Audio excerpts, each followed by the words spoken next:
Bueno, pues muy contento y sobre todo muy agradecido con el club, ¿no? Pues significa mucho, le doy mucho valor al poder continuar aquí, estoy muy a gusto e integrado y es donde quiero estar y con quien quiero estar. Bueno, pues ha sido un proceso muy gratificante. Cuando hay un cambio o llegas a un lugar nuevo, pues siempre tienes esa incertidumbre de cómo va a ser, de cómo va a ir, pero de manera natural ha sido muy fácil gracias al staff, a las jugadoras y al club, y un proceso lleno de adaptación y también de aprendizaje. Pues la afrontamos con mucha ilusión, con mucha motivación y con mucha ambición, ¿no? Somos uno de los equipos que está ahí en la pelea.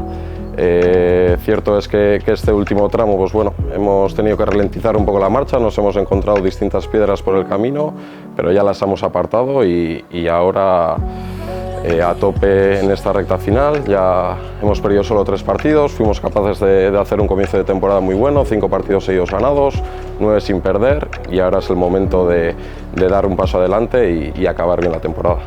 Sí, a ver, me siento muy identificado con lo que es el Eibar, ¿no? Un club humilde, muy trabajador, la afición y el pueblo vive mucho estos colores y el fútbol.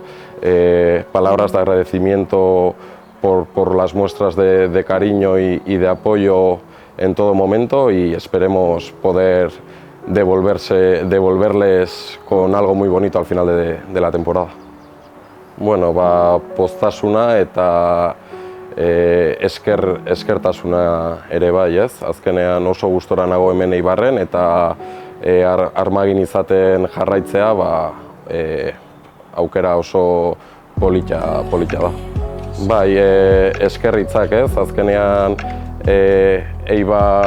Eibarren futbola asko maitatzen dute, asko jarraitzen dute, beti egon dira gurekin animatzen, eta espero dugu denboraldi bukaera hontan gauz politak egitea eta beraiekin ospatzea.